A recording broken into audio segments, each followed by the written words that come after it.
इस समय भारत में ब्रिक्स समिट चल रही है। ईरान के विदेश मंत्री अब्बास अराक्ची साहब भारत में मौजूद हैं और उन्होंने भारत से, दिल्ली से डोनाल्ड ट्रंप को सीधा संदेश दिया है, करारा संदेश दिया है कि अगर ईरान पर फिर से हमला हुआ तो ईरान इसका जोरदार जवाब देगा। हम इस पर बात करेंगे, ब्रिक्स समिट पर भी बात करेंगे और ईरान और रूस का भारत को लेकर क्या रुख है इसको लेकर भी बात करेंगे। लेकिन शुरुआत मैं एक खास खबर से करना चाहता हूं। देखिए, ईरान के विदेश मंत्री अब्बास अराक्ची साहब जब भारत पहुंचे तो वो जिस प्लेन में बैठकर भारत आए उस जहाज पर लिखा हुआ था मिनाब 168। मिनाब 168 ईरान की वो शहीद बेटियों को उन्होंने याद किया है जिनकी अमेरिका और इजराइल के हमले में मौत हो गई थी।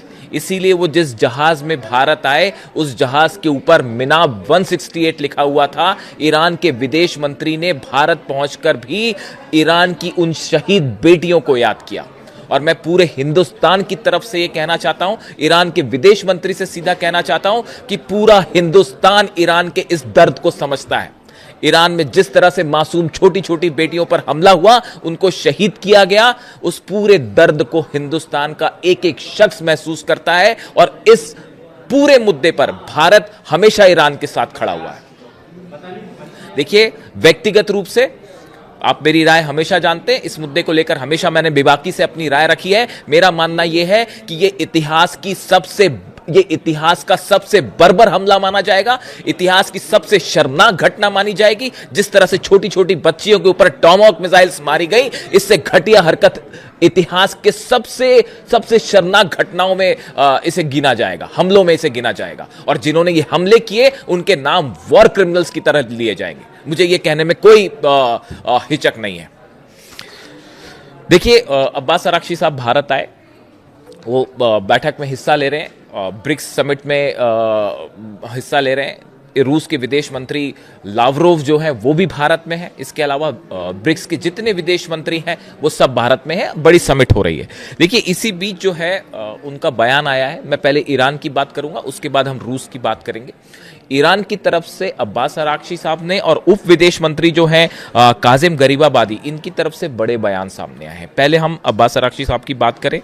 उन्होंने भारत में आके दिल्ली से डोनाल्ड ट्रंप और अमेरिका को संदेश दिया है कि जिस तरह से ईरान पर हमले किए गए, झूठ बोलकर हमले किए गए कि ईरान के पास न्यूक्लियर वेपन है, पूरी तरह से गलत दावे थे ये और गलत आरोप लगाकर ईरान पर हमले किए गए। बात नंबर 1। उन्होंने ये भी कहा कि बातचीत हो रही थी, उस बीच में हमले किए गए, ये सरासर धोखा था।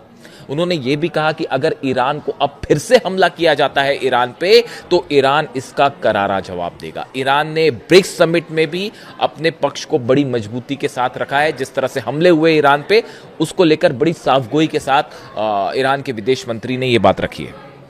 इसके अलावा देखिए, ईरान के जो उप विदेश मंत्री हैं काजिम गरीबाबादी, जब ये भी भारत में है इस समय, जब ये पहुंचे यहाँ पर तो उन्होंने बयान दिया। देखिए, एक तो बड़ी अहम बात ये है कि इस समय जब ये ब्रिक्स समिट हो रही है, इसी दौरान हॉर्मुज से भारत के 2 और जहाज जो हैं वो हॉर्मुज को क्रॉस कर चुके हैं।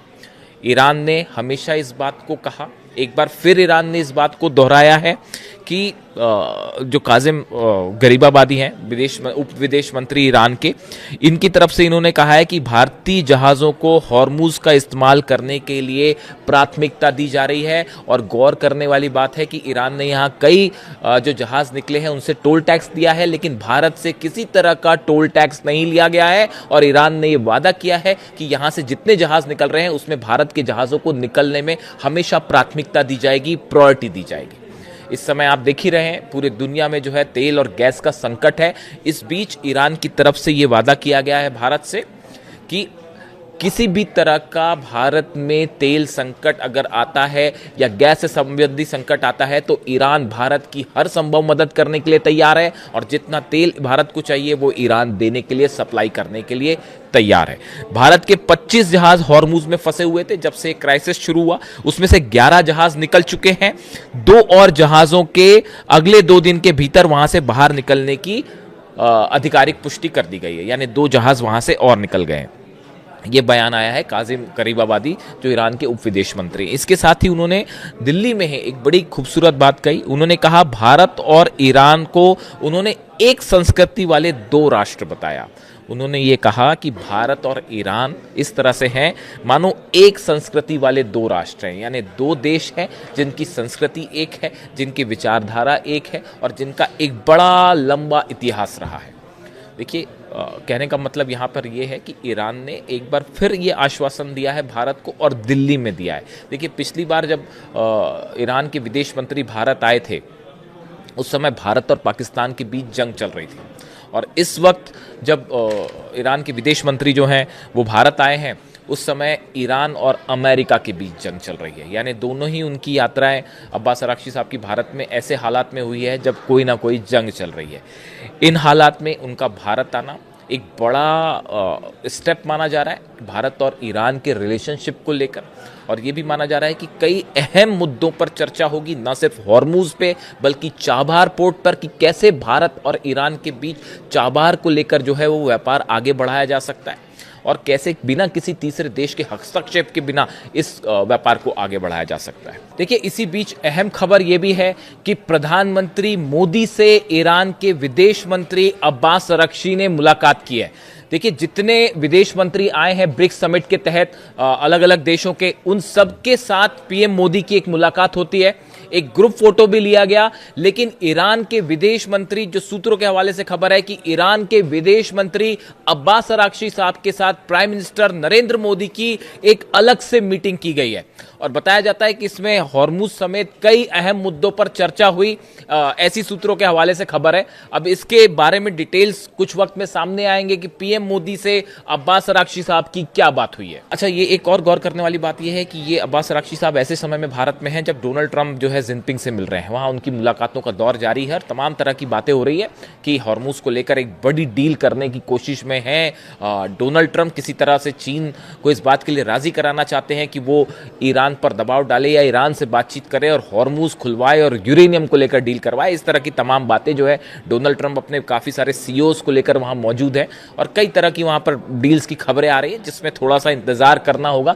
चीन का रुख भी देखना होगा कि डोनाल्ड ट्रंप से मुलाकात के बाद चीन हॉर्मुज को लेकर क्या कहता है, चीन की ईरान से क्या बात होती है। अब्बास अरागची जैसे ही 2 दिन के लिए भारत में है, वो वापस जाएंगे। उसके बाद जो पहली चीज यही होने वाली है कि चाइना और ईरान के बीच बड़ी चर्चा होने वाली है कि डोनाल्ड ट्रंप की विजिट के बाद क्या रुख होता है ईरान का। यह तय करेगा कि हॉर्मुज का संकट अब जंग की तरफ जाएगा या किसी तरह की बातचीत की तरफ आगे बढ़ेगा, इस पर नजर रहेगी। लेकिन इसी बीच देखिए, रूस के जो विदेश मंत्री हैं लावरोव, ये भी भारत में हैं और इन्होंने 2-3 बड़े अहम बयान दिए हैं जो भारत के रेफरेंस में दिए हैं। उन्होंने कहा है, भारत रूस के रिश्तों पर बात करते हुए रूस के विदेश मंत्री लावरोव ने कहा, हिंदी रूसी भाई भाई सिर्फ कोई राजनीतिक नारा नहीं है बल्कि यह दोनों देशों की संस्कृति का हिस्सा बन चुका है। देखिए, अहम बयान आया है रूस के विदेश मंत्री की तरफ से, जिन्होंने कहा है कि देखिए, हिंदी रूसी भाई भाई जो नारा लगता है, ये सिर्फ नारा नहीं है, ये दोनों देशों की संस्कृति का हिस्सा बन चुका है।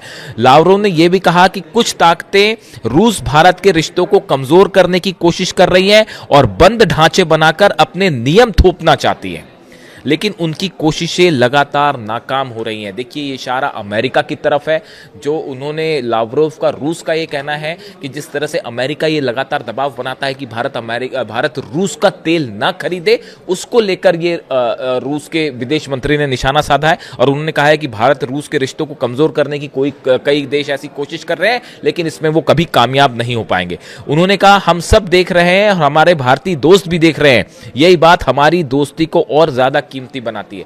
उन्होंने कहा कि भारत के लोग जो है वो भी इस बात को समझते हैं कि भले कोई लाख कोशिश करे, लेकिन भारत और रूस की दोस्ती हमेशा से रही है और हमेशा आगे रहेगी, चाहे कितनी ही कोशिश कोई इसको तोड़ने की क्यों ना कर ले। इसके साथ ही उन्होंने एक और अहम बात कही, मैं गारंटी देता हूं कि रूस से होने वाली आपूर्ति के संबंध में भारत के हितों को कभी कोई नुकसान नहीं पहुंचेगा। रूस भारत को गैस, तेल और कोयले जैसे हाइड्रोकार्बन की आपूर्ति लगातार जारी रखे हुए है और भविष्य में सहयोग और मजबूत होगा।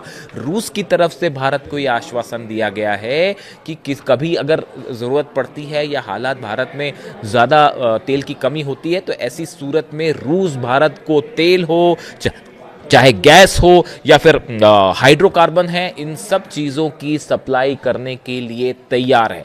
यानी न सिर्फ ईरान की तरफ से बल्कि रूस की तरफ से भी भारत को यह आश्वासन दिया गया है कि भारत में किसी तरह का तेल का संकट नहीं आने दिया जाएगा, और ज़रूरत होती है तो पूरी तरह से मदद के लिए ईरान भी तैयार है, रूस भी तैयार है। ईरान की तरफ से बार बार ये बात कही गई है कि हॉर्मुज में भले जहाज़ फंसे हों, दिक्कत है, लेकिन हमारी प्रायोरिटी ये है कि भारत के जितने जहाज़ हैं वो वहाँ से पास हों और उन्हें भारत आने दिया जाए बिना किसी टोल के, बिना किसी विवाद के।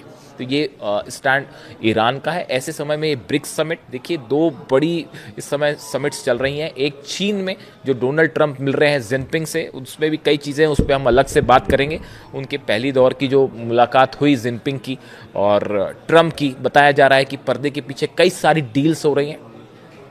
ताइवान और हॉर्मुज, ये दो मुद्दे ऐसे हैं कि क्या ताइवान और हॉर्मुज को लेकर कोई बड़ी डील हो रही है कि हम ताइवान में इंटरफेयर नहीं करेंगे, आप हॉर्मुज को खुलवाइए, इस तरह की कोई डील तो नहीं हो रही। जो बड़े सारे एक्सपर्ट इस बात को लेकर अपनी राय जाहिर कर रहे हैं। कई सारे सीईओज आए हैं, तमाम टैरिफ्स को लेकर बातें हो रही हैं, तमाम ट्रेड डील्स हो रही हैं, बिजनेस डील्स हो रही हैं। वो डील्स एक तरफ है, लेकिन सबसे बड़ी जो प्रायोरिटी है डोनाल्ड ट्रंप की, वो है हॉर्मुज और ईरान के साथ न्यूक्लियर डील। अब इसमें चीन का क्या रुख होता है, इसके लिए वेट करना पड़ेगा कम से कम 48 घंटे का, ताकि ये बात सामने आए कि आखिर चीन क्या फैसला करता है डोनाल्ड ट्रंप की मुलाकात के बाद। दूसरी तरफ ब्रिक्स समिट, जिसमें रूस और ईरान के विदेश मंत्री भारत में, इतना ही नहीं सऊदी अरब और यूएई के रिप्रेजेंटेटिव भी भारत में हैं। देखिए ये ब्रिक्स समिट एक ऐसे समय में हो रही है जब तमाम हालात यूएई और ईरान के बीच में कैसे हैं आप जान ही रहे हैं। अभी नई खबर जो आई है कि सऊदी भी जो है उसके भी जेट्स शामिल थे ईरान पर हमले के। तो एक खासा तनाव का माहौल है पूरे मिडिल ईस्ट में, पूरे वेस्ट एशिया में। इन हालात में भारत में ब्रिक्स समिट बेहद अहम हो जाती है इस पूरे इलाके को लेकर। और ईरान की तरफ से भी ये बयान आना कि भारत हमेशा से इस बात को कहता रहा है कि शांति से बात हो, बातचीत से हल किया जाए, उसका ईरान पूरी तरह से समर्थन करता है। यानी दो समिट, एक चीन में हो रही है, एक भारत में हो रही है, और सबकी नज़र है कि ईरान को लेकर क्या फैसला होता है। जो भी अपडेट होगा आप तक पहुंचाएंगे। Thank you so much.